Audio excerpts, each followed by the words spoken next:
The wedding dress felt like chains against Sophie's skin as she stared at her reflection in the full-length mirror. Each pearl and crystal sewn into the ivory silk reminded her of the weight of her decision, a decision that would save her family, but cost her soul. In less than an hour, she would walk down the aisle to marry Benedict Russell, the man her sister had abandoned just yesterday. "You don't have to do this," her mother whispered, fixing the veil with trembling hands. The morning. Light streaming through the church's preparation room windows cast shadows across her tear-stained face. Sophie's heart clenched. "Yes, I do." She touched the delicate lace at her wrist, remembering the first time she'd seen Benedict 8 months ago. Even then, before her sister had caught his attention, Sophie had felt drawn to his quiet strength, the way he carried his blindness with dignity rather than shame. The Russell family's investment is the only thing that can save Dad's company. Without it, she left the sentence unfinished. They both knew what bankruptcy would mean. Her phone buzzed again, another message from her sister Olivia. Sophie ignored it, just as she'd ignored the previous dozen. What could Olivia possibly say to justify running away with her secret lover the night before her wedding? The scandal would destroy both families if anyone discovered the truth. A knock at the door made them both jump. 5 minutes, the wedding coordinator called out. Sophie's mother gripped her shoulders. "Benedict is a good man. He doesn't deserve this deception." "I know." The words caught in her throat. She'd spent countless nights thinking about him, watching how tenderly he treated Olivia, wishing she could be the one receiving his gentle touches and kind words. Now she would be, but through a lie that made her stomach turn. "He'll never," Sophie whispered, more to convince herself than her mother. "His blindness. It's our salvation and our curse. He won't realize I'm not her." Their voices were identical. That had always been a source of amusement growing up. Now it was their shield. Sophie had practiced for hours, perfecting Olivia's slight Boston accent, her way of laughing, her mannerisms. The physical differences between them were subtle enough that only those closest to them could tell them apart. "The guests are waiting," her mother said softly. "Last chance to back out." Sophie stood straighter, squaring her shoulders. "Dad's heart condition won't survive bankruptcy. Neither will our family's reputation." She kissed her mother's cheek, tasting salt. Sometimes love means sacrifice. The walk to the church's main doors felt endless. Each step echoed against the marble floor, a countdown to the moment that would change everything. Through the wood, she could hear the murmur of 300 guests, the soft swell of organ music, the rustle of anticipation. Her father waited by the doors, his face ashen but determined. "Sophie," he began, but she shook her head. "Don't. Please." She took his arm, feeling how it trembled beneath his suit jacket. "Just walk me down the aisle, Daddy. Like you always promised." The doors opened. Sunlight streamed through stained glass windows, casting rainbow shadows across the sea of faces that turned to watch her. But Sophie saw only Benedict, standing tall and handsome at the altar, his unseeing eyes directed forward with perfect posture. Her heart stumbled. Even now, knowing what she was about to do, she couldn't help but admire him.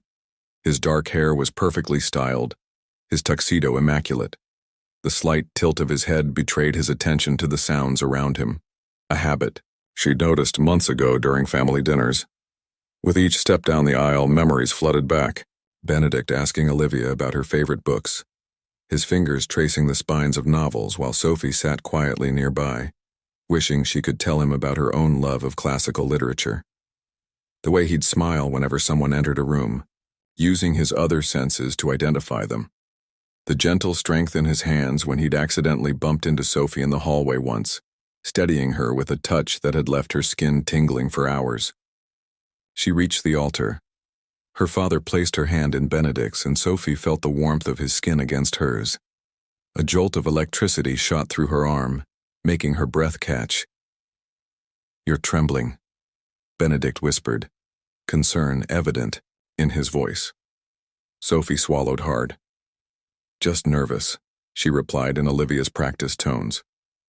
His thumb stroked across her knuckles, a gesture of comfort that nearly broke her resolve. Don't be. I may not be able to see you, but I know your heart. That's all that matters. The irony of his words stabbed through her like a knife. Sophie blinked back tears as the minister began to speak. The ceremony passed in a blur of traditional words and solemn promises. When Benedict slid the ring onto her finger, a perfect fit, just like Olivia's, Sophie felt its weight like a brand of guilt. I now pronounce you husband and wife. Benedict's kiss was gentle, proper for a church ceremony, but even that brief touch left Sophie dizzy with a mixture of desire and shame. She'd dreamed of this moment, but not like this. Never like this. The reception was a whirlwind of congratulations and carefully orchestrated moments.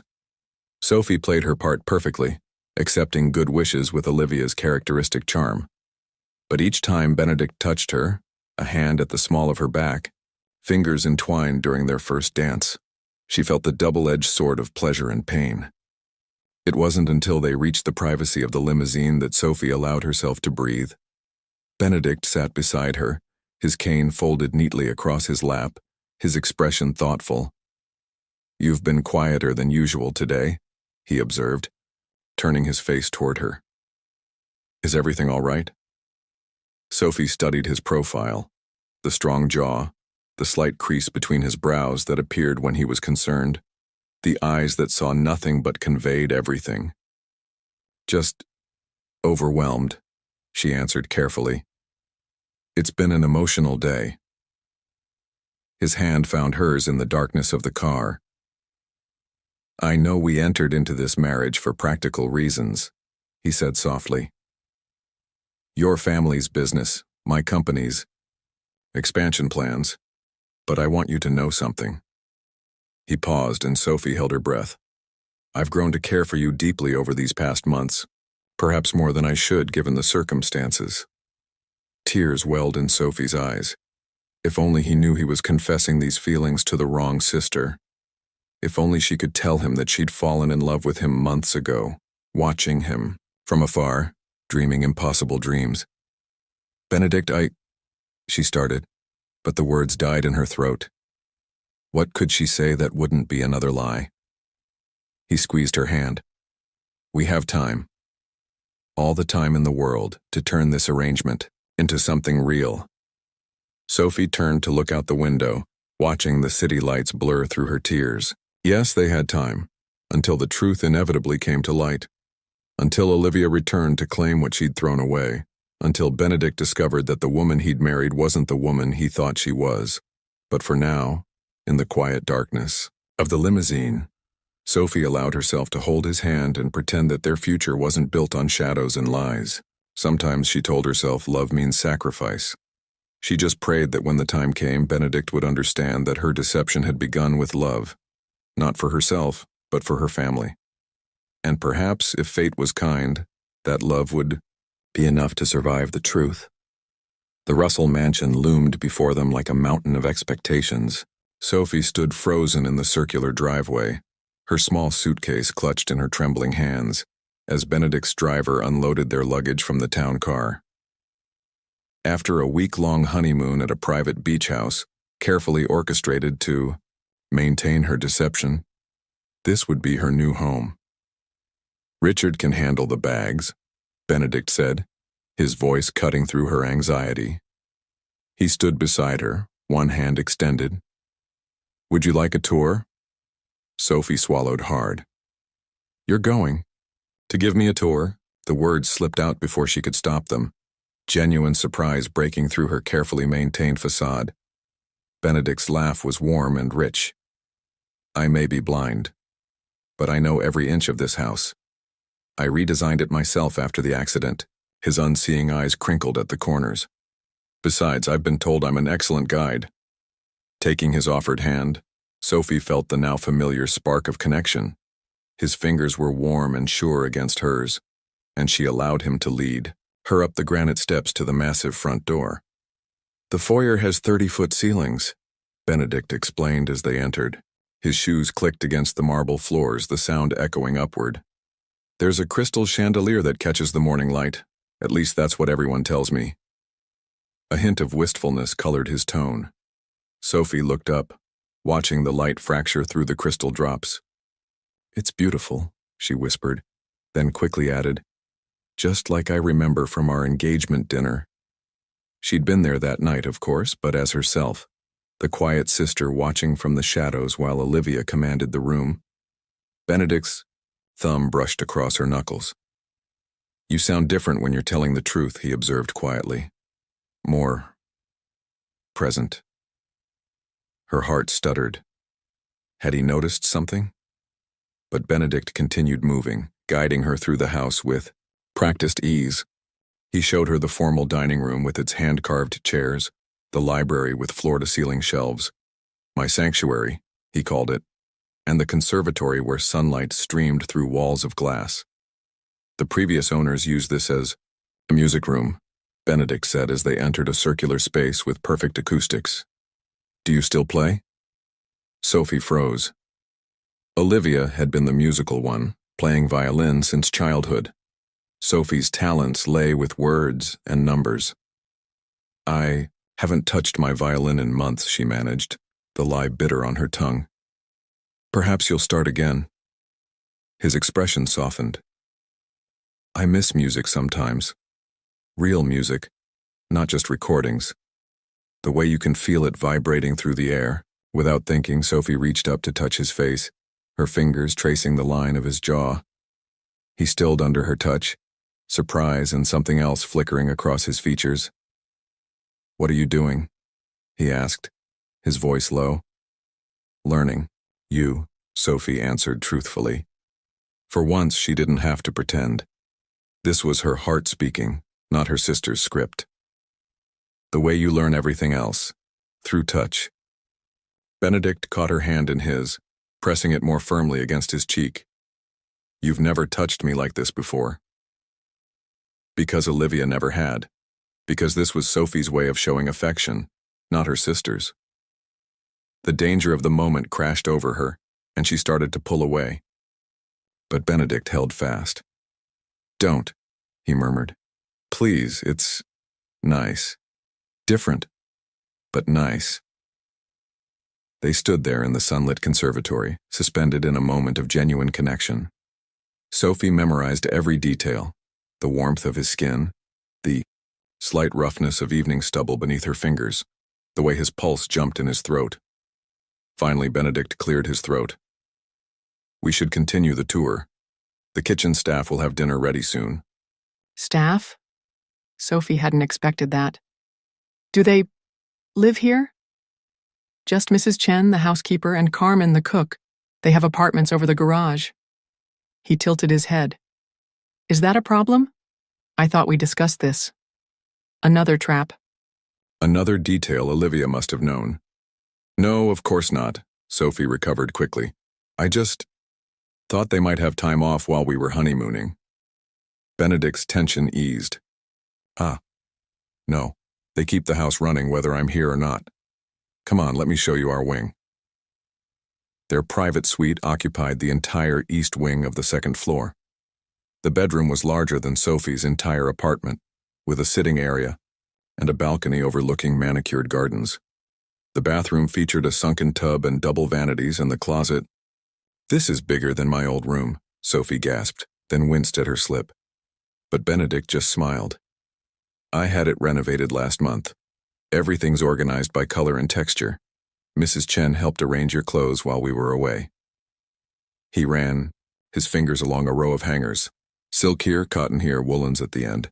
The drawers are labeled with raised dots, my own version of Braille." Sophie watched him navigate the space with confidence, her heart aching. He'd put so much thought into making his world accessible, turning darkness into something manageable. How had Olivia walked away from this man? "Thank you," she said softly, "for thinking of everything." Benedict turned toward her voice. "It's what partners do, isn't it? Make space for each other." He stepped closer, and Sophie's breath caught. "I know this marriage started as a business arrangement, but this past week..."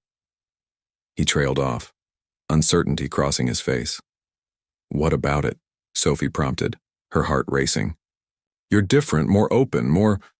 He searched for the word. Real. Like you've stopped performing and started being yourself. Terror and hope warred in Sophie's chest. Is that… good? Benedict's hand found her waist, drawing her closer. Very good, he murmured. I feel like I'm finally getting to know you. The irony of his words struck Sophie like physical pain. He was getting to know her, the real her, but he thought she was someone else. Every genuine moment between them was built on a foundation of lies. Benedict, she started, not sure what she was going to say. But at that moment, a discreet knock interrupted them. Dinner is served, Mr. Russell. Mrs. Chen's voice called through the door.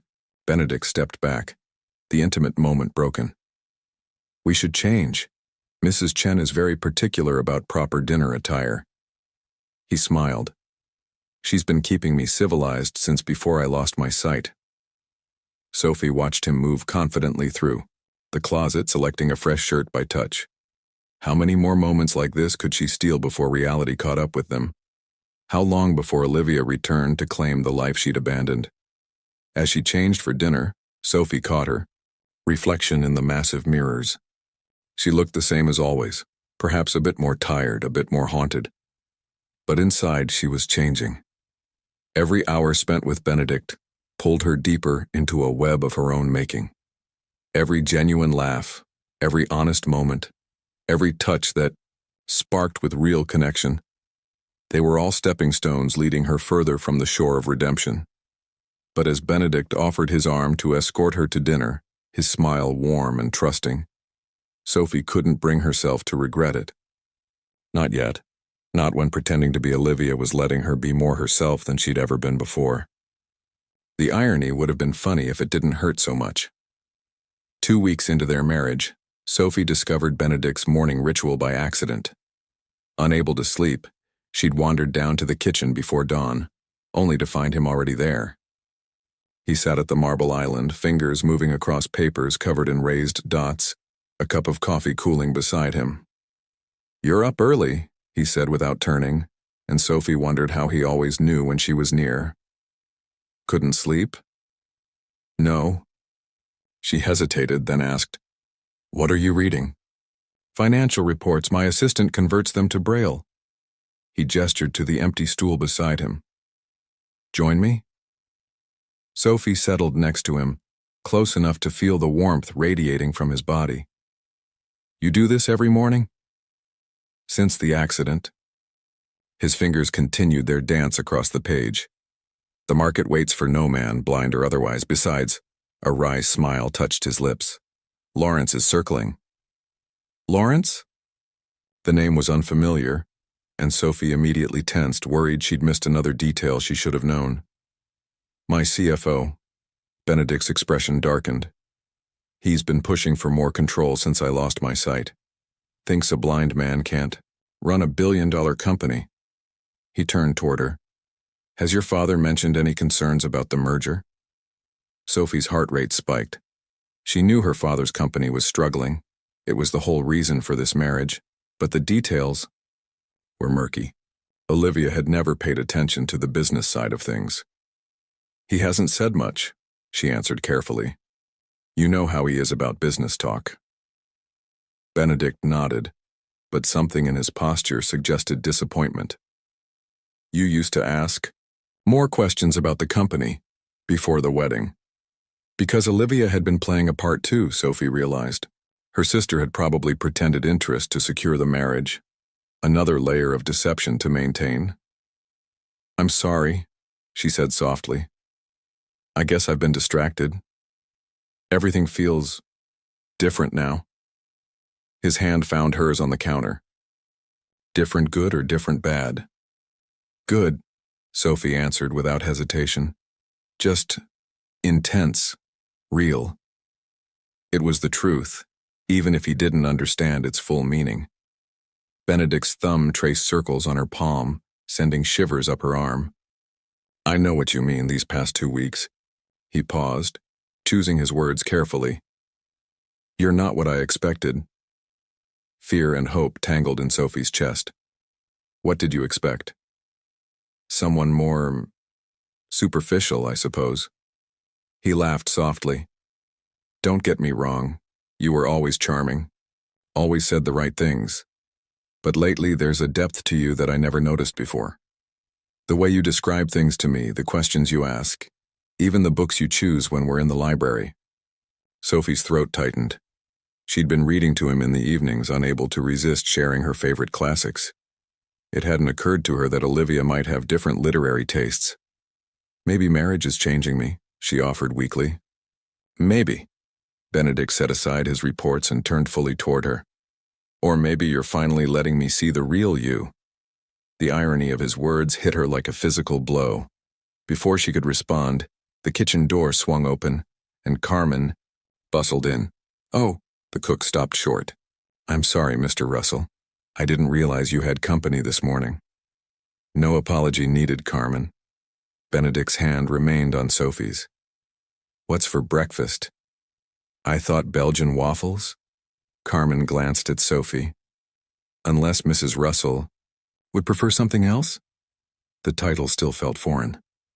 Waffles sound perfect, Sophie managed. Can I help? Both Benedict and Carmen stilled in surprise. You want to cook? Benedict asked, incredulity clear in his voice. Too late, Sophie remembered Olivia's famous aversion to kitchen work. I mean, I could watch, learn. She backpedaled. Quickly. Carmen recovered first. Of course, Mrs. Russell. Always good to learn new skills. For the next hour, Sophie helped Carmen make breakfast, carefully following instructions while Benedict worked through his reports. The domestic scene felt surreal, like a glimpse into the life she could have had if she'd been the one Benedict had chosen originally. Something smells amazing, a new voice announced, and Sophie turned to see a tall man in an expensive suit entering the kitchen. His smile was practiced, his eyes sharp as they took in the scene. Lawrence, Benedict acknowledged coolly. You're here early. Early bird gets the worm, Lawrence replied, his gaze lingering on Sophie. Mrs. Russell, you're looking lovely this morning. And domestic. How unexpected. There was something in his tone that set Sophie's nerves on edge. Would you like some coffee, Mr. Lawrence? She offered, determined to maintain her composure. Please. He settled at the island, pulling papers from his briefcase. Benedict, we need to discuss the Porter acquisition. The board is concerned about the timing. Benedict's jaw tightened. The timing is fine. We've been planning this for months. Yes, but that was before. Lawrence glanced meaningfully at Sophie. Recent developments. My marriage has nothing to do with the company's expansion plans, Benedict said firmly. Lawrence spread his hands. Of course not. But combining a major acquisition with the merger of your new father-in-law's company, it's a lot of balls to juggle, especially given your condition. Sophie's hands clenched around the coffee pot. The subtle disdain in Lawrence's voice made her want to throw the scalding liquid in his face. My condition, Benedict said quietly, hasn't affected my ability to run this company. The numbers speak for themselves. Numbers can be misleading. Lawrence accepted the coffee from Sophie with a smile that didn't reach his eyes. Speaking of which, how is your father's company performing, Mrs. Russell? The question was a trap. Sophie could feel it. I try to stay out of business matters, she deflected, using Olivia's practiced disinterest as a shield. Wise choice. Lawrence's smile widened. Family and business can be such a volatile mix, especially when one party isn't being entirely transparent. Sophie's blood ran cold. Did he know something? Had he investigated her? Before she could panic further, Benedict spoke. That's enough, Lawrence. My wife isn't your concern. The Porter acquisition will proceed as planned. His voice left no room for argument. Now, if you'll excuse us, we were having breakfast. Lawrence gathered his papers with practiced efficiency. Of course. We'll discuss this more at the office. He paused at the door. Oh, and Mrs. Russell, do give my regards to your sister when you speak to her. Such a shame she couldn't attend the wedding. The words hung in the air like poison after he left. Sophie's hands trembled as she set down the coffee pot. Don't let him get to you, Benedict said softly. Lawrence enjoys making people uncomfortable. It's how he maintains power. Sophie swallowed hard. Does he know something about Olivia? If he did, he'd have used it already. Benedict reached for her, and Sophie went willingly into his embrace. Lawrence is a shark, but he's our shark, for now. Sophie buried her face in his chest, breathing in his familiar scent. Every day brought new complications, new chances for her deception to unravel. And now there was Lawrence, watching her with those calculating eyes, clearly suspicious of something. I won't let him hurt you, Benedict murmured into her hair. Any of you. Your family is my family now. His protection, freely offered, felt like another weight on Sophie's conscience. How much longer could she maintain this charade? How much deeper would Benedict's pain be when he discovered the truth? But as his arms tightened around her, as Carmen quietly excused herself to give them privacy, Sophie couldn't bring herself to pull away. Not yet. Not when every moment with him felt more real than any truth she'd ever known. The waffles grew cold on the counter, forgotten in the face of larger concerns. But Benedict held her until her trembling stopped, until she could breathe again without fear closing her throat. Sometimes love means sacrifice, Sophie reminded herself. She just prayed she'd have the strength to face the consequences when the time came. Because watching Benedict defend her to Lawrence, feeling the protective strength in his embrace, Sophie realized a terrible truth. She wasn't just pretending to love him anymore, and that would make the inevitable fall so much harder. The autumn rain drummed against the library windows, creating a cozy cocoon around Sophie and Benedict as they sat before the fireplace. 1 month into their marriage, they'd fallen into a comfortable routine. Every evening after dinner, they retreated here, Sophie reading aloud while Benedict listened, his fingers absently tracing patterns on her knee. I cannot fix on the hour or the spot or the look or the words which laid the foundation. It is too long ago. I was in the middle before I knew that I had begun. Sophie read from Pride and Prejudice, her voice soft in the firelit room. Stop there, Benedict said, his hand stilling on her knee. Read that line again. Sophie's heart fluttered. The passage was too close to her own feelings, too revealing. But she repeated it, trying to keep her voice steady. Interesting choice, Benedict mused. I don't remember you being a fan of Austen before. Another slip. Olivia preferred modern, romance novels, not classics. People change, Sophie offered weakly. Yes, they do. Benedict shifted closer, his thigh pressing against hers on the leather sofa. You've changed so much since the wedding. It's like... He paused, searching for words. Like you've shed a skin you were wearing. Become more genuine. More what? Sophie whispered, heart pounding. More someone I could fall in love with. The book slipped from Sophie's fingers, hitting the carpet with a soft thud. Benedict's hand found her face, his thumb tracing her cheekbone with devastating gentleness. Your heart is racing, he observed, his other hand settling over her pulse point. Are you afraid? Terrified, Sophie admitted truthfully. Because she was falling too, had already fallen, and the height of that fall would destroy them both when the truth came out. Don't be. Benedict leaned closer, his breath warm against her lips. I know this marriage started as a business arrangement, but something's changed. You feel it too, don't you? Instead of answering, Sophie closed the distance between them. The kiss was different from their chaste wedding kiss, deeper, hungrier, filled with weeks of growing desire. Benedict's hands tangled in her hair as he pulled her closer, and Sophie melted into him, allowing herself this moment of perfect connection. When they finally broke apart, both breathing heavily, Benedict rested his forehead against hers. Stay with me tonight, he whispered. They'd maintained separate bedrooms since the wedding, an arrangement that had surprised but relieved Sophie. Now, though, the invitation sent heat coursing through her veins. "Are you sure?" she asked, her voice trembling. His answer was another kiss, this one even more devastating than the first. Sophie lost herself in it, in him, forgetting everything but the feel of his hands, the taste of his mouth, the solid warmth of his body against hers. The sharp ring of Benedict's phone shattered the moment. He pulled back with a groan, reaching for the device. "Benedict Russell," he answered, his voice still rough with desire.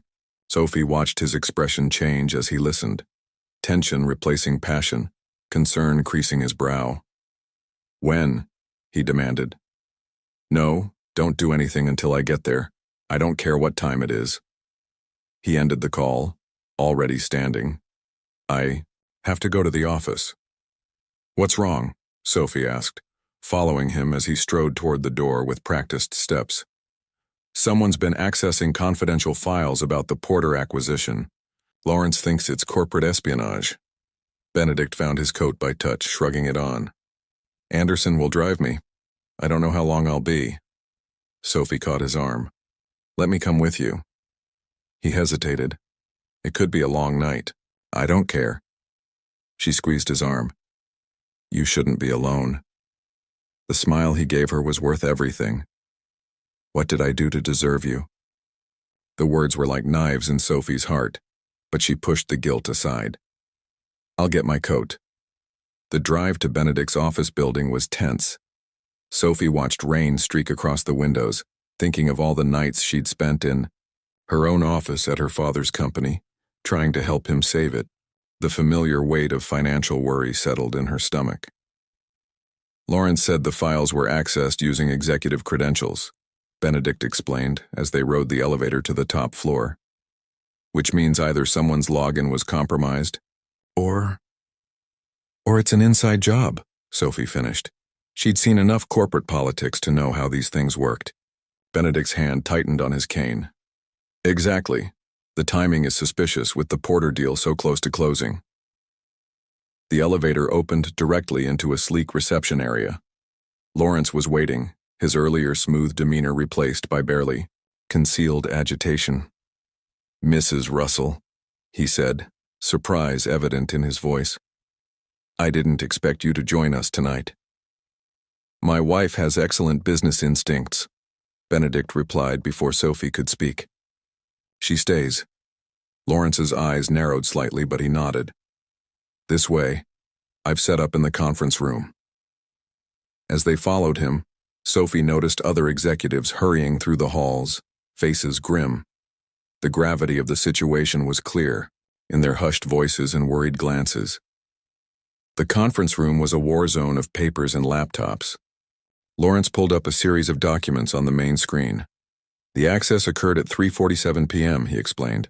"Someone downloaded everything we have on Porter, financials, strategy documents, even the preliminary merger paperwork." "What about the merger with my father's company?" Sophie asked before she could stop herself. "Was that information compromised too?" Lawrence gave her a sharp look. "Interesting that you'd ask about that specifically." "Lawrence," Benedict's voice held, a warning. "It's a valid question," Lawrence pressed, "especially given the timing. Your sister disappears right before the wedding, then suddenly we have a security breach affecting both deals." Sophie's blood ran cold. "What are you implying?" "Nothing. Yet." Lawrence turned to Benedict. "But you have to admit, the coincidences are piling up. And Mrs. Russell here seems surprisingly well-versed in business matters lately, despite her previous disinterest." "That's enough." Benedict's voice was deadly quiet. "My wife is not under suspicion here." "No?" Lawrence pulled up another document. "Then perhaps you'd like to explain why the compromised login credentials belong to Robert Maxwell, your father-in-law's CFO." The room spun around Sophie, her father's company executive involved in corporate espionage. It didn't make sense. Unless... "When was the last time anyone heard from Robert?" she asked, dreading the answer. Lawrence's smile was predatory. Funny you should ask. He hasn't been seen since your wedding day. Right around the time your sister vanished, in fact. You think they're working together? Sophie whispered, the pieces falling into place. Olivia and Robert. The thought had crossed my mind. Lawrence turned to Benedict. Your runaway bride and a missing CFO, both with access to sensitive information about both companies. It's quite a coincidence. Benedict's knuckles were white around his cane. If you're suggesting my wife had anything to do with this, of course not, Lawrence cut in smoothly. I'm merely pointing out that someone seems very interested in both the Porter acquisition and your new family connections, someone with insider knowledge. Sophie's mind raced. Had Olivia orchestrated all of this? Was her disappearance part of a larger scheme? And Robert? She'd always thought he was loyal to her father. We need to call the police, she said firmly. Both men turned toward her in surprise. If Robert is missing and accessing files illegally, that's a criminal matter, Sophie continued, drawing on years of business experience she wasn't supposed to have.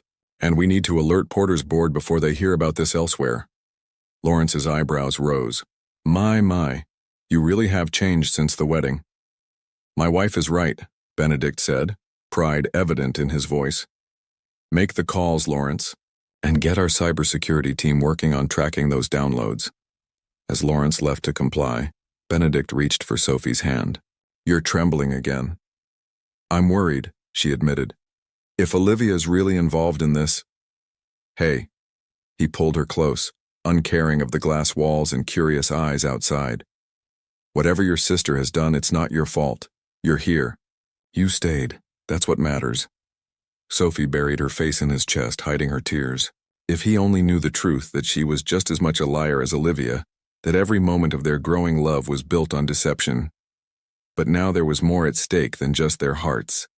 If Olivia and Robert were really conspiring against both companies, the damage could be catastrophic. And Sophie was trapped in the middle, playing a role she never wanted, holding secrets that could destroy everything. As the rain continued to fall outside the towering windows, Sophie clung to Benedict and prayed for strength. Because sooner or later all the lies would come to light, and when they did, she might lose more than just the man she'd grown to love. Sophie woke to unfamiliar warmth and the steady sound of a heartbeat beneath her ear. Disoriented, she blinked in the pre-dawn light, memories of the night before flooding back. They'd returned from the office after midnight, exhausted and worried, and Benedict had asked her to stay with him. Just to sleep, just to be close. Now, wrapped in his arms, Sophie felt the dangerous perfection of the moment. His breathing was deep and even, one hand curled protectively around her waist. She allowed herself to study his face in sleep, the dark sweep of his lashes, the slight furrow between his brows that even rest couldn't completely smooth away. You're watching me, Benedict murmured, his voice rough with sleep. Sophie started. How did you know? Your breathing changed. His hand tightened on her waist, drawing her closer. And I can feel you thinking. I didn't mean to wake you.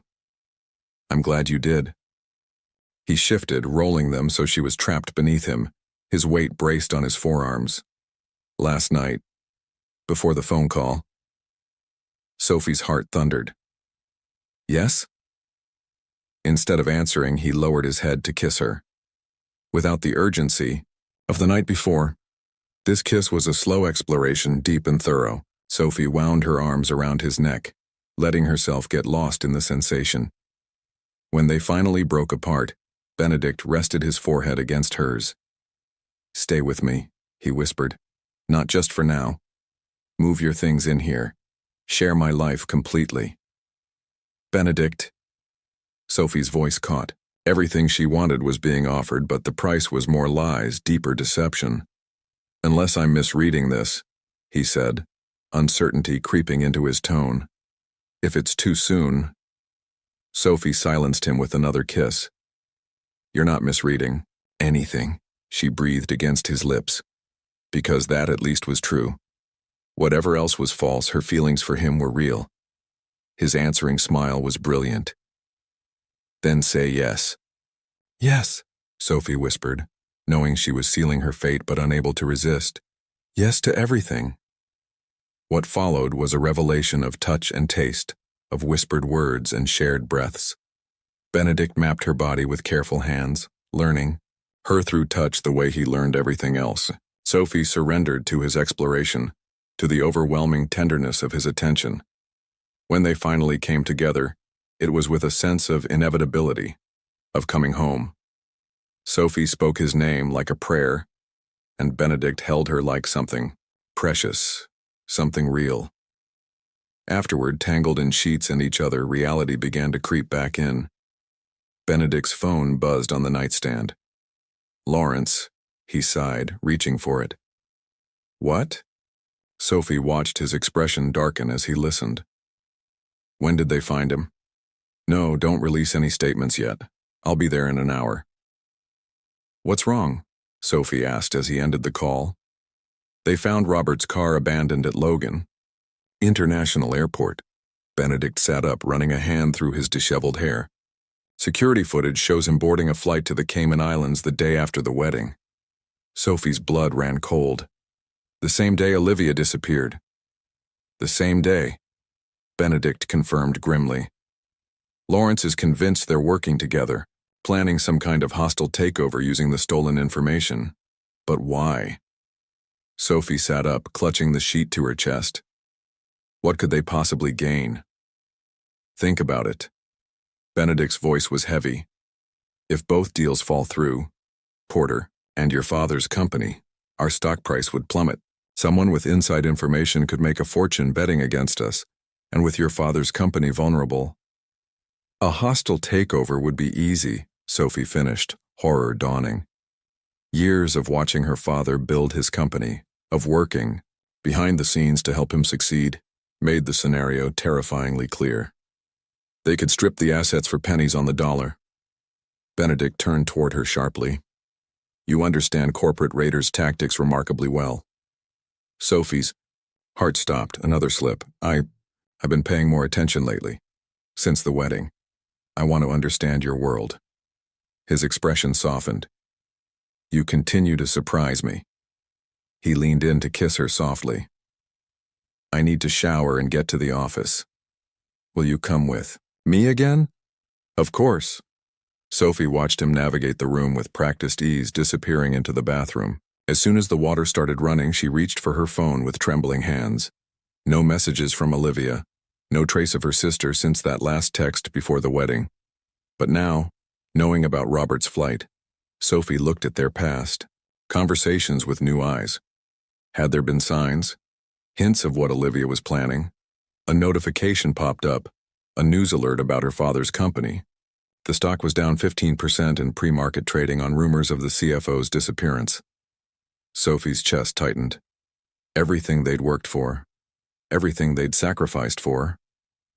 The bathroom door opened, and Benedict emerged with a towel slung low on his hips.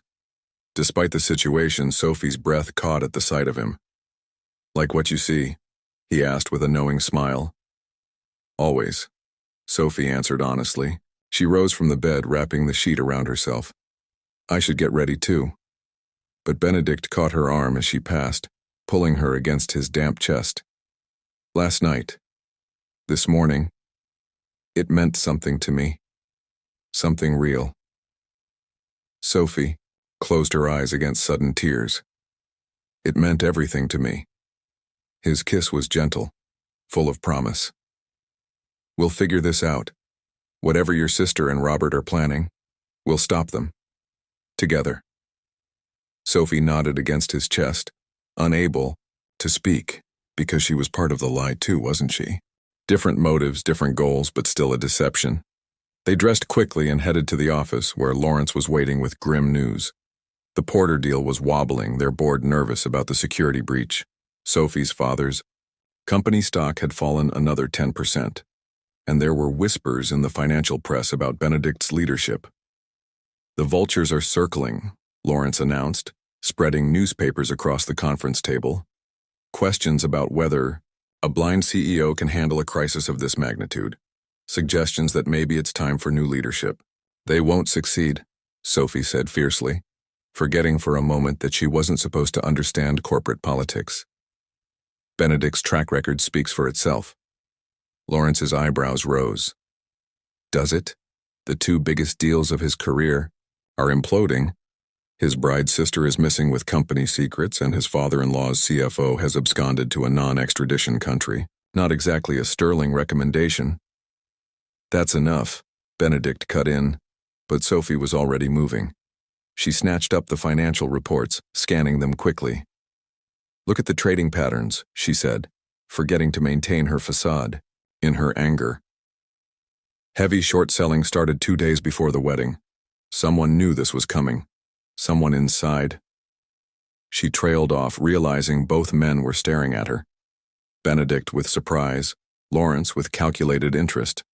Fascinating, Lawrence drawled. It seems both Russell brides have hidden depths, though perhaps not the same ones. What are you implying? Benedict demanded. Only that your wife seems remarkably well-versed in corporate finance for someone who supposedly had no interest in business. Lawrence's smile was sharp, almost as if she were someone else entirely. Sophie's world tilted on its axis. He knew. Somehow Lawrence had figured it out.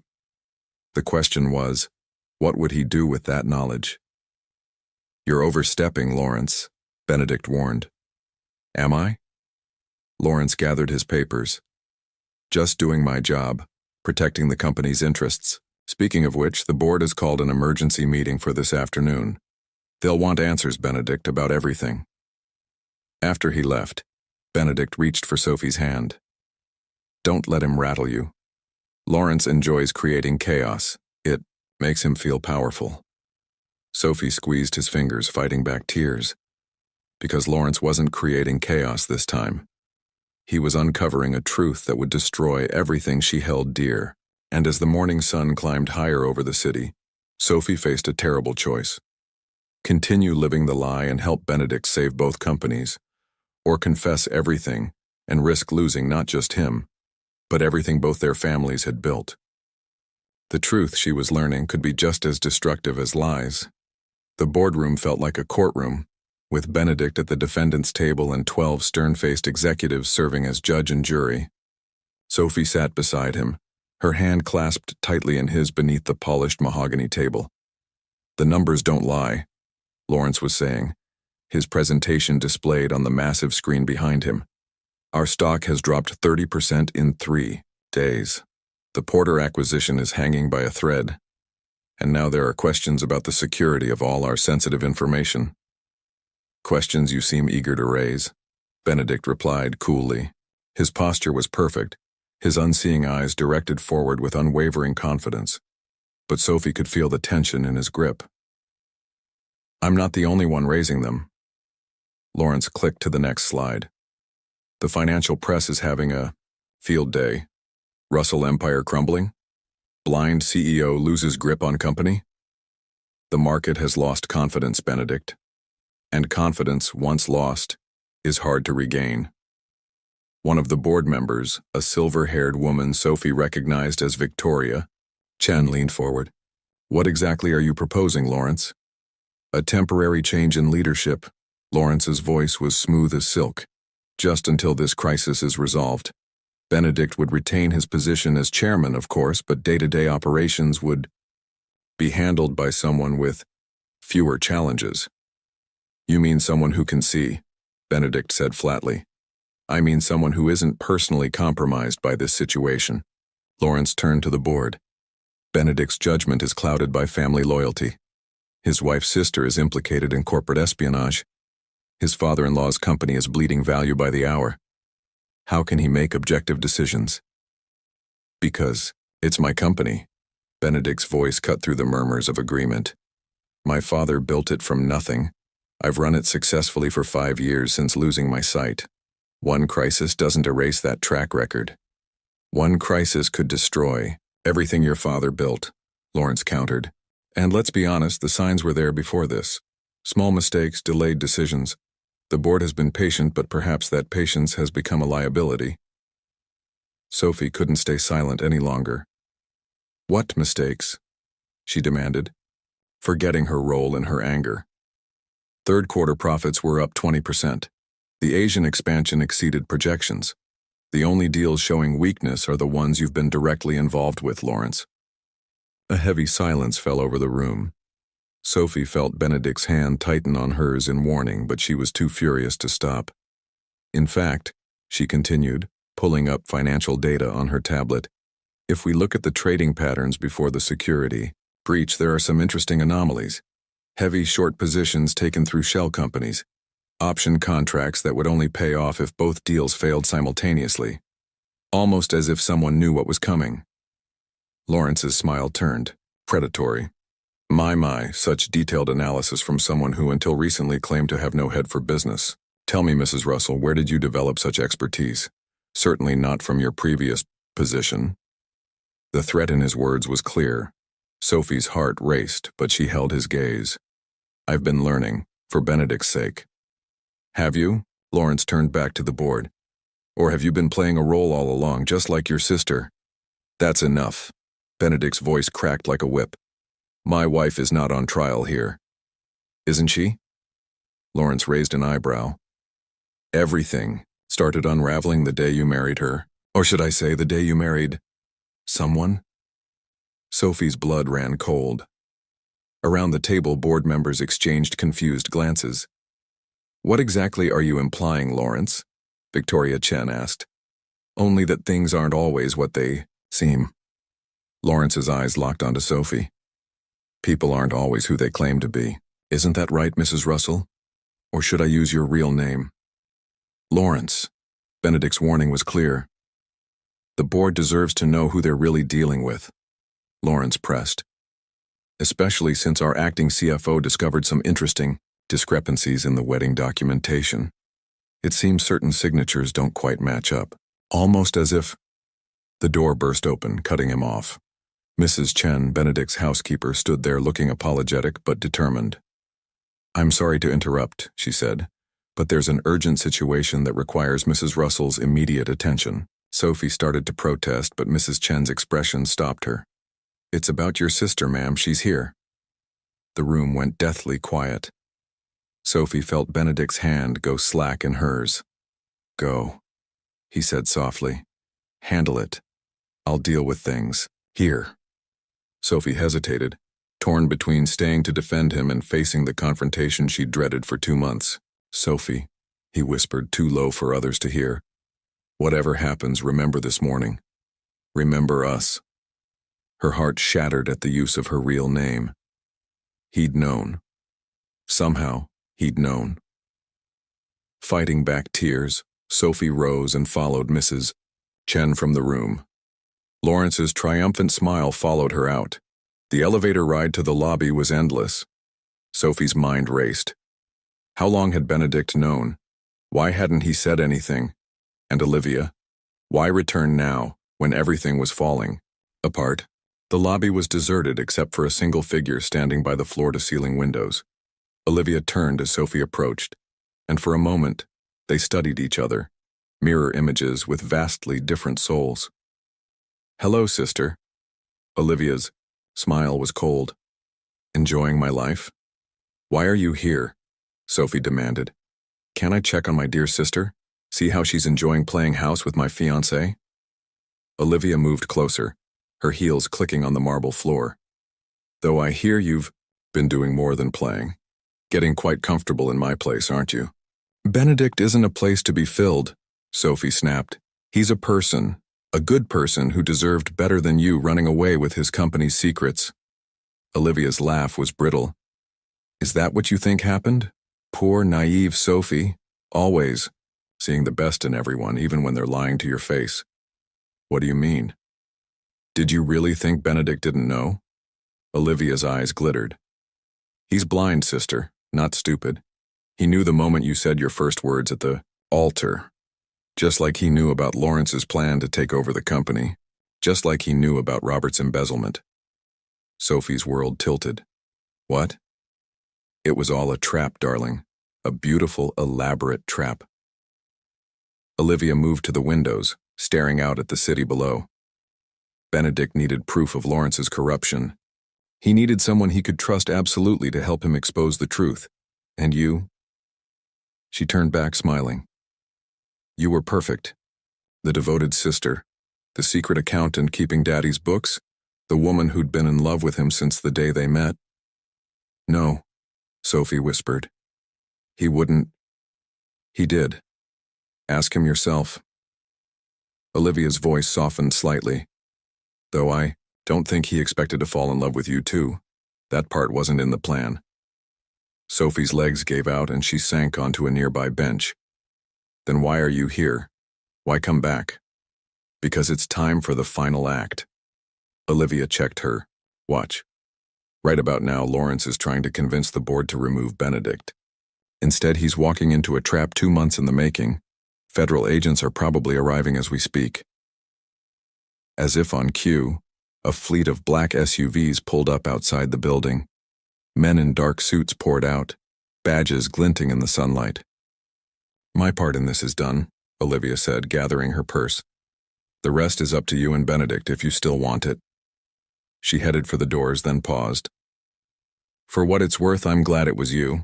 He deserves someone who loves him for himself, not his money. Sophie watched her sister walk away, her mind spinning. Above her, 60 floors up, Benedict was either being saved or destroyed, and she had to decide whether to stay and face whatever truth awaited her, or run like Olivia had. But Sophie had never been one to run from hard truths, not even when they threatened to break her heart. Standing on shaky legs, she headed for the elevator.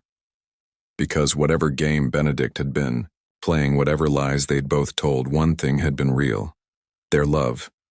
And that was worth fighting for. The elevator seemed to crawl upward, each floor bringing Sophie closer to a confrontation she both dreaded and craved. FBI agents passed her in the hallway, escorting a handcuffed Lawrence toward the ground floor. He didn't even glance her way, his earlier smugness replaced by grim resignation. Outside the boardroom, Victoria Chen stood talking quietly with 2 federal agents. She caught Sophie's eye and nodded toward Benedict's private office. He's waiting for you. Sophie's footsteps felt leaden as she approached the familiar double doors. Through the glass, she could see Benedict standing at the windows, his back straight, his hands clasped behind him. He turned as she entered, tracking her movements with uncanny accuracy. I suppose Olivia told you everything, he said quietly. Not everything. Sophie remained by the door, her heart pounding. She said you knew from the beginning that this was all some elaborate trap for Lawrence. Not all of it. Benedict moved away from the windows, navigating the space with practiced ease. Lawrence's corruption, Robert's embezzlement, yes, I needed to expose that. But you, he stopped a few feet from her. You were never part of the plan. Then what was I? A surprise. A complication. A miracle. His voice softened. The moment you said your vows, I knew it wasn't Olivia. Your voice was the same, but everything else, the way you moved, the gentleness in your touch, the genuine emotion in your words, it was all different. All you. Sophie wrapped her arms around herself. Why didn't you say anything? At first I was curious. I wanted to understand why you'd done it. He took another step closer. Then I realized you were trying to save your family's company, just like I was trying to save mine. And then what? Then I started falling in love with you. The simplicity of his admission took her breath away. Not the role you were playing, but the real you. The woman who reads classics with passion in her voice, who understands business better than half my board members, who touches me like I'm something precious, not something broken. Tears spilled down Sophie's cheeks. I never thought you were broken. I know.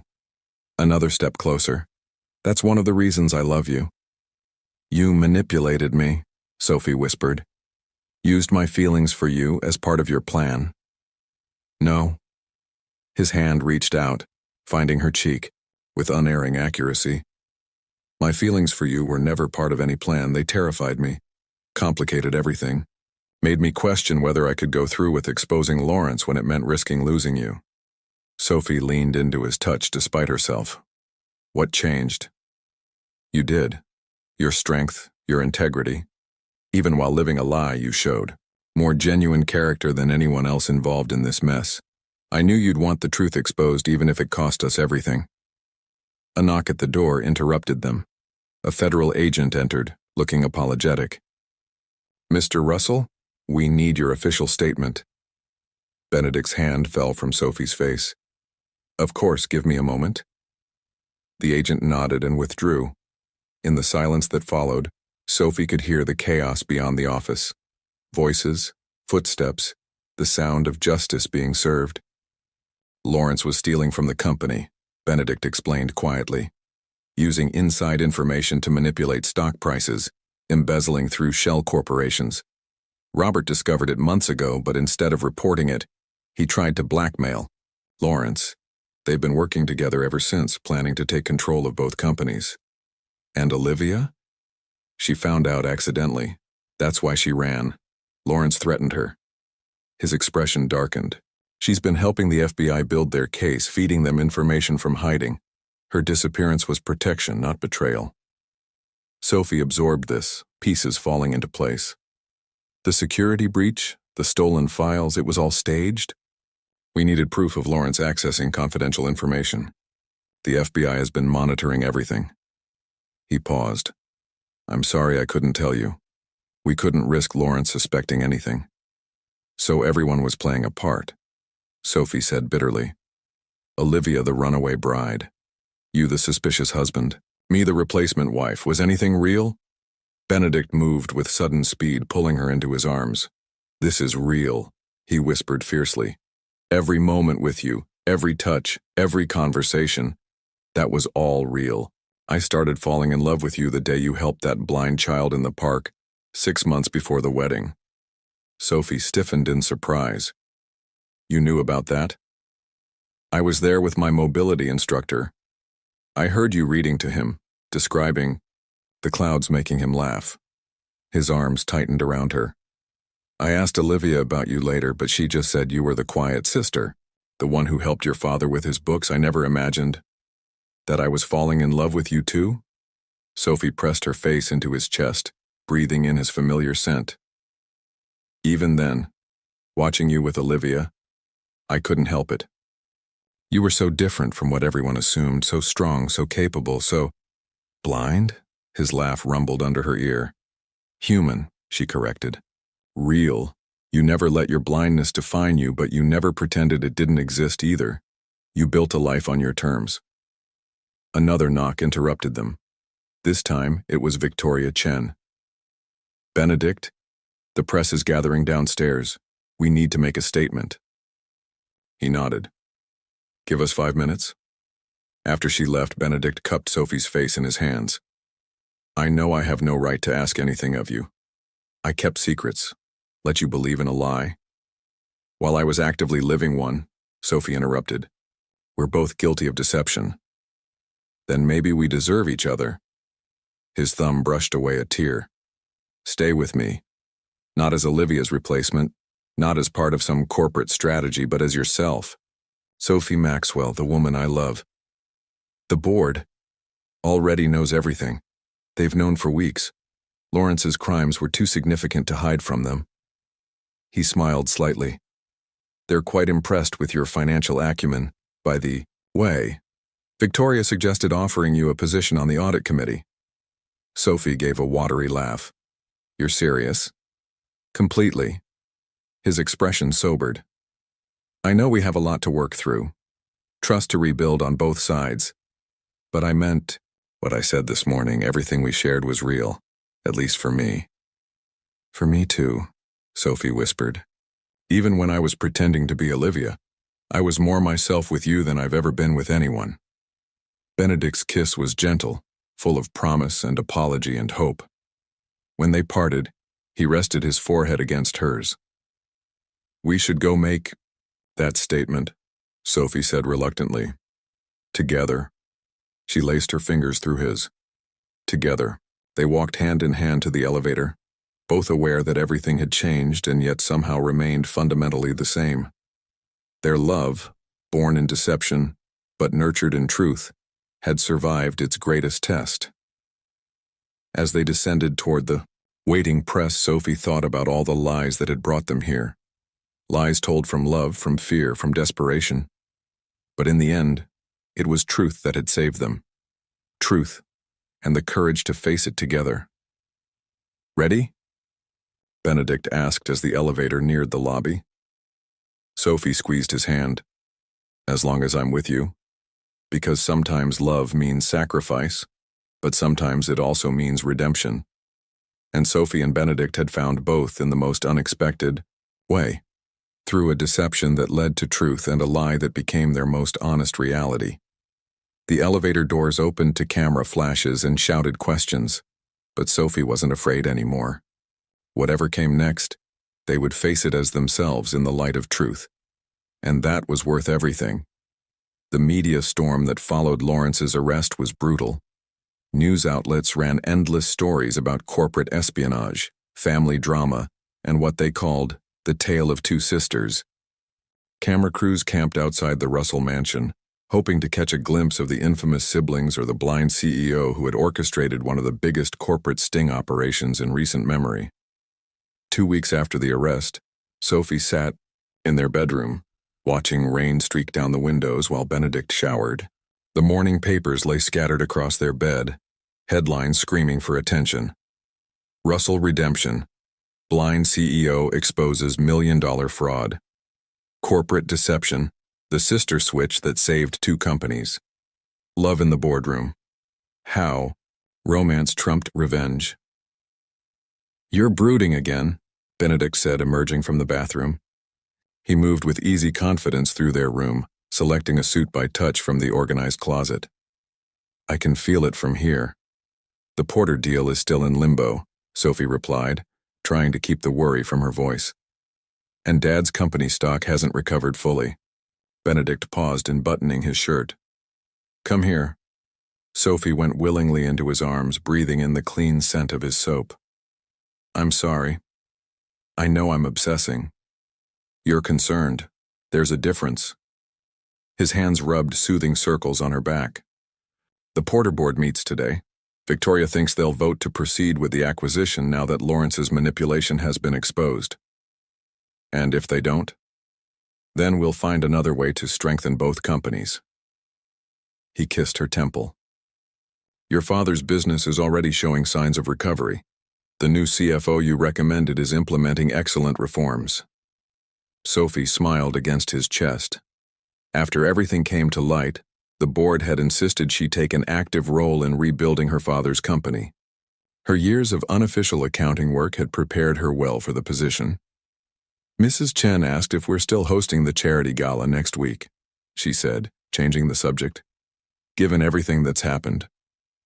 "We're not hiding," Benedict said firmly. "The truth is out. Lawrence is facing charges. Olivia has been cleared of wrongdoing. It's time to move forward. The gossip will eventually die down." He cupped her face in his hands. "Unless you're having second thoughts about us?" "Never." Sophie pressed closer.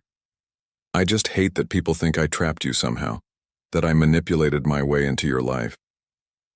Anyone who believes that doesn't know you." His thumb traced her lower lip. "Besides, I seem to recall doing some manipulating of my own."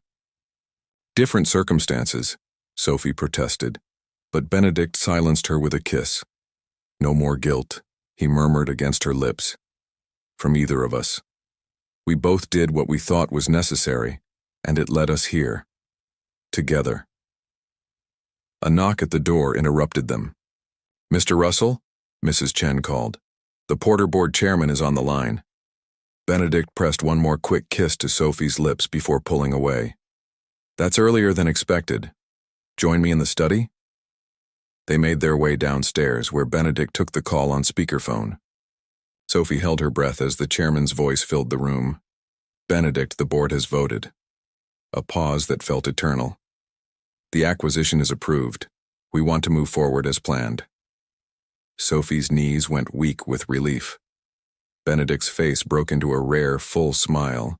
"Excellent news, James. When can we schedule the final paperwork?" Next week, if you're available. And Benedict? The chairman's voice softened. The board was impressed with how you handled the Lawrence situation. It can't have been easy, suspecting your CFO for months while gathering evidence. I had help, Benedict replied, reaching for Sophie's hand. More than I initially expected. After the call ended, Sophie wrapped her arms around him. Congratulations. Our first victory as a real team, he said, holding her close. No more pretending, no more roles. Speaking of roles, Sophie pulled back slightly. There's something I need to tell you. Benedict tensed almost imperceptibly. What is it? I've been offered a position at Richardson Financial, head of their forensic accounting division. His face remained carefully neutral. A good opportunity. I turned it down. Now he did react, surprise flickering across his features. Why? Because my place is here. Sophie touched his face, feeling him lean into her palm. With you, with our companies, building something real, if you'll have me as a true partner, not just a wife. Benedict's smile was blinding in its intensity. The board already considers you an unofficial member. Victoria's been pushing to make it official. Is that wise, after everything? The shareholders care about results. Our stock is stabilized, the Porter deal is secured, and your father's company is recovering. Plus, his smile turned wicked, you're the only person besides me who can make Lawrence's creative accounting make sense to the FBI. Sophie laughed, then sobered. We should visit him, you know. My father. He's been calling daily, worried about both companies. Dinner tonight, Benedict suggested. We can give him the good news about Porter in person. He'll want to celebrate, break out the expensive wine he's been saving. Then we'll celebrate. Benedict pulled her close again. We have a lot to be thankful for. They stood together in the study, the morning sun breaking through the rain clouds outside. Sophie thought about how far they'd come. From deception to truth, from arranged marriage to real partnership. A text notification buzzed on her phone. Olivia, checking in from her new life in California. Despite everything, the sisters were slowly rebuilding their relationship. Distance and time were proving to be healing forces. Penny, for your thoughts? Benedict asked. Just thinking about family, Sophie replied. How it can surprise you, change you. Speaking of family, Benedict's voice took on an odd tone. Your mother called this morning.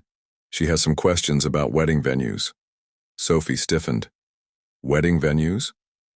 Apparently she thinks we might want to renew our vows, now that everything's in the open. He paused. She may have a point. Benedict Russell, are you suggesting we get married again? I'm suggesting we do it right this time as ourselves. His hands found her waist. No deception, no hidden agendas. Just us, making honest promises to each other. Tears pricked Sophie's eyes. You're serious? Completely. He rested his forehead against hers. Marry me, Sophie Maxwell. For real this time. Yes, she whispered. 1,000 times yes. Their kiss was interrupted by Mrs. Chen discreetly clearing her throat. I'm sorry, but the FBI agents are here for your final statements. Reality intruded as it always did, but now, facing the aftermath of their shared deception, Sophie and Benedict stood united. The truth had nearly torn them apart, but it had also set them free. Free to love openly, to trust completely, to build a future on honesty instead of lies. As they walked hand in hand to meet the federal agents, Sophie squeezed Benedict's fingers. He squeezed back, a silent message of support and love. Because sometimes the greatest truths come wrapped in lies, and the purest love grows in the most unexpected soil. They had planted their garden in shadows, but it would bloom in the light. The garden was transformed. Thousands of tiny lights twinkled in the evening air, turning the Russell Mansion's grounds into an enchanted forest. Sophie stood at the French doors, watching the final preparations for tomorrow's vow renewal ceremony, her heart full of an emotion she couldn't quite name. Everything's ready, Olivia said softly. coming to stand beside her. The flowers arrive at dawn, the caterers are confirmed, and the string quartet has their revised playlist. Sophie turned to study her sister. 3 months had changed them both, but Olivia's transformation was the most striking. Gone was the superficial socialite, replaced by someone more grounded, more real. "Thank you," Sophie said, "for helping. With all this, for coming back. Thank you for forgiving me." Olivia's smile was tinged with regret. "I've done a lot of thinking in California, about the choices I made, the person I was. And who are you now? Someone trying to be better." Olivia touched Sophie's arm. "Someone who wants her sister back." Tears threatened, but Sophie blinked them away. "You never lost me. Even when I was furious with you, even when I took your place." "You didn't take my place," Olivia interrupted. "You found yours. The place you were always meant to be." Before Sophie could respond, Benedict's voice came from the doorway. "Ladies, your father's looking for you both. Something about a toast practice?" Olivia squeezed Sophie's hand. "I'll handle Dad. You two take a minute." After she left, Benedict moved to Sophie with unerring accuracy. "You're nervous. Is that obvious? Your breathing changes when you're anxious." His hands found her waist. "Having second thoughts? About you?" "Never." Sophie leaned into his embrace. "It's just, last time we did this, everything was built on lies. Tomorrow is about truth," Benedict finished. "Our truth. What if it's not enough?" The fear that had been gnawing at her finally surfaced. What if, without the drama and deception, we're just ordinary? Benedict's laugh was warm against her hair. "Sophie Maxwell, you have never been ordinary a day in your life." His hands moved to cup her face. "You turned a business arrangement into a love story. You helped expose corporate corruption while falling in love with a blind man who knew you were lying but fell in love anyway. There's nothing ordinary about us." "When you put it that way?" Sophie smiled despite herself. "Besides," he continued, "I have a confession to make." Sophie stilled. "What kind of confession?" "I had planned to tell you this after the ceremony, but—" He took a deep breath. "Remember last month when I went to Boston for those medical consultations? The headache specialists?" Worry crept into her voice. "Not exactly." Benedict's thumb traced her cheekbone. "There's an experimental procedure, new technology combined with stem cell therapy. The doctors think they might be able to restore partial vision in my left eye." Sophie's heart stopped. "What?" It's not a guarantee. The success rate is only 40%, and even then it would be limited vision. Shapes, colors, movement." His voice softened. "But there's a chance I might be able to see you. Actually see you. Why didn't you tell me sooner?" "Because I needed you to know something first." His expression grew serious. "Whether this works or not, whether I ever see your face or remain in darkness, it doesn't change us. I fell in love with you through touch and sound and heart. That's more than enough for me." Sophie pressed closer, overwhelmed. When would this happen?" "They want to do it next month. I'll need several weeks of recovery afterward." He paused. "Will you come with me? To Boston? Try and stop me." She kissed him fiercely. "But Benedict?" "You're right. Whatever happens, it doesn't change us. You've never been blind to the things that matter." His smile was radiant. "Like the fact that you've been crying? How did you—" "Your voice gets husky when you cry. It's one of the first things I noticed about you that day in the park with the blind child." He brushed away her tears. "You spoke to him so naturally, without pity or condescension. That's when I started falling for you, even though I was supposed to be courting your sister. And now here we are." "Here we are," he agreed, "getting married again, possibly getting my sight back, building a future neither of us could have imagined a year ago."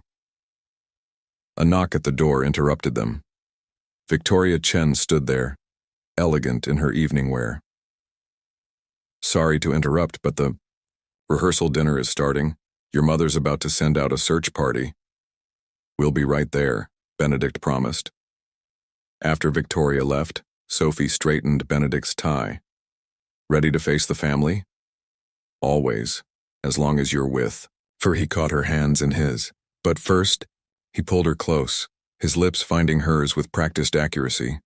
The kiss was sweet and deep, a promise of things to come. When they finally broke apart, Sophie rested her head on his chest, listening to his steady heartbeat.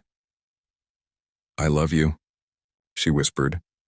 Not because of what you can or can't see, not because of business deals or family obligations, just because you're you.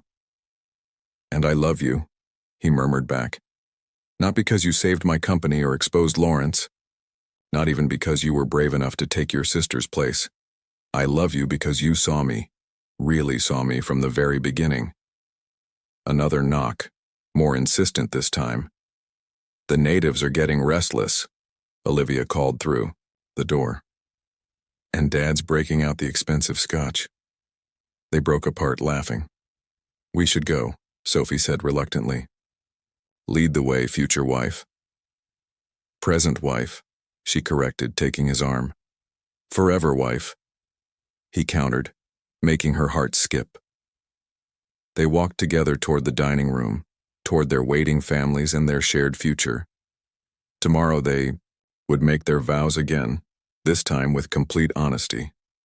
Next month would bring new challenges with the surgery. Life would continue throwing obstacles and opportunities in their path. But they would face it all together, with clear eyes and honest hearts. Because sometimes love grows stronger through trials, and the deepest truths are worth waiting for. As they entered the dining room to applause and raised glasses, Sophie squeezed Benedict's arm. He squeezed back, their private signal for I love you. Some things, after all, didn't need to be seen to be perfectly, completely true. 6 months after their vow renewal, Sophie paced the sterile hallway of Boston's Metropolitan Hospital. The surgery had taken longer than expected, and each passing minute stretched her nerves tighter. Her father dozed in an uncomfortable chair, while Olivia kept refreshing the news feeds on her tablet. Lawrence's sentencing was scheduled for today, a coincidence that felt somehow fitting. Mrs. Russell? The surgeon appeared, still in his scrubs. The procedure is complete. Sophie's heart leaped. And? The initial signs are promising, but we won't know the full extent of recovery for several weeks. He smiled kindly. Your husband is asking for you. The recovery room was dimly lit, machines beeping quietly. Benedict lay still, bandages covering his eyes, but his hand reached for hers the moment she entered. Hey, stranger, he whispered. Sophie's fingers interlaced with his. Hey, yourself. How do you feel? Like someone's been poking around, in my head. His thumb traced familiar patterns on her palm. Did they tell you anything? Just that it looks promising. She perched carefully on the edge of his bed.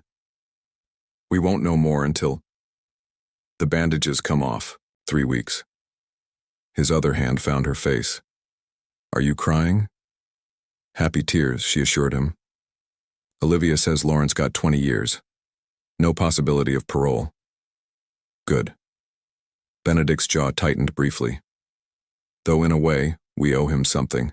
If he hadn't pushed so hard to take over, if your sister hadn't run, we might never have found our way to each other, Sophie finished. I know, but we did, and that's what matters.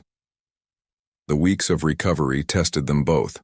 Benedict was confined to the hospital for the first 5 days, then transferred to a specialized care facility. Sophie split her time between his bedside and video conferences with both companies' boards. The Porter acquisition was proceeding smoothly, and her father's company had fully stabilized under the new management structure. Finally, the day arrived for the bandages to be removed. The doctor insisted on a gradually brightening room to protect Benedict's sensitive eyes, so they waited in near darkness. Ready? The doctor's voice was steady as he began unwinding the gauze. Sophie held her breath. Benedict's hand tightened on hers. Remember, the doctor cautioned, if the procedure was successful, vision will be limited. Shapes, some colors, movement. Managing expectations is crucial. The last bandage fell away. Benedict kept his eyes closed for a long moment. Take your time, the doctor encouraged. The lights will increase very gradually. Benedict's eyelids flickered. Sophie watched, heart pounding, as he slowly opened his eyes. His voice caught. There's light, shadows. His head turned toward her. A shape. Are you? I'm right here, Sophie whispered. The room brightened incrementally. Benedict's good eye focused, unfocused, tried to track movement. Colors, he breathed. I can see. Blue? Are you wearing blue? Tears spilled down Sophie's cheeks. Yes. Your favorite sweater. Over the next hour, as the light slowly increased, Benedict's world expanded in fragments. Not full vision, never that, but more than he'd had in years. Enough to see silhouettes, to distinguish basic colors, to track movement. Your hair, he said wonderingly, reaching out to touch it. It's exactly the shade I imagined. Later, back in their hotel suite, Benedict sat by the window while Sophie handled urgent business calls. The Porter deal's final phase was complete, and the stock prices of both companies had hit record highs. Victoria says the press is already asking for interviews, Sophie reported, ending her last call. They want the whole story, the corporate intrigue, the surgery, everything. Let them wait. Benedict held out his hand. Come here. Let me look at you. Sophie went willingly into his arms. Even with his limited vision, his hand still mapped her face with gentle precision. Funny, he mused, how I can finally see you, but I still need to touch you to really know you're here. Some things are better felt than seen, Sophie replied, making him smile. Speaking of things that need to be felt. His expression grew serious. There's something I've been waiting to tell you. I wanted to be able to see your face when I said it. Sophie's heart skipped. What is it? The latest tests came back. From the fertility clinic. His good eye searched her face. The treatments worked, if you still want to. Are you saying? Joy bubbled up in Sophie's chest. We can start trying. Whenever you're ready. His smile was radiant. I might even be able to see our child's face thanks to the surgery. Sophie kissed him through happy tears. When they finally broke apart, Benedict brushed her hair back from her face. You know what I've learned? He asked softly. True, vision isn't about eyes at all, it's about seeing with your heart, your soul. Is that your way of saying you'd love me even if the surgery hadn't worked? It's my way of saying I've always seen you clearly. His hand found the curve of her waist. From that first day in the park, through all the deceptions and revelations, I saw the real you. And I fall more in love with that woman every day. A knock at the door interrupted them. Olivia, bringing dinner and champagne to celebrate. Should we tell her about the fertility news? Sophie whispered. Let's keep it between us for now.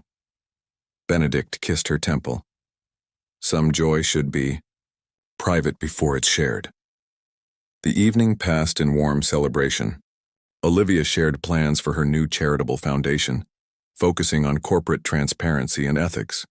Their father called to report that the last traces of Lawrence's corruption had been cleared from both companies' books. Later, as they lay, tangled in hotel sheets, Benedict traced Sophie's features in the dim light. Can you really see me? She asked softly. Parts of you. Pieces. His touch was reverent. But I've always seen the whole. The brilliant mind that helped expose Lawrence. The brave heart that chose love over safety. The soul that matches mine. So perfectly. Sophie curled closer. I love you. The man you were in darkness. The man you are in light. And I love you. The woman who took her sister's place but showed me her true self. The partner who stands beside me in boardrooms and hospital rooms. He kissed her softly. My past, my present, my future. Outside their window, Boston's lights twinkled like stars. Tomorrow would bring new challenges, running their companies, planning for their family, navigating Benedict's continuing recovery. But they would face it all together, with clear eyes and honest hearts.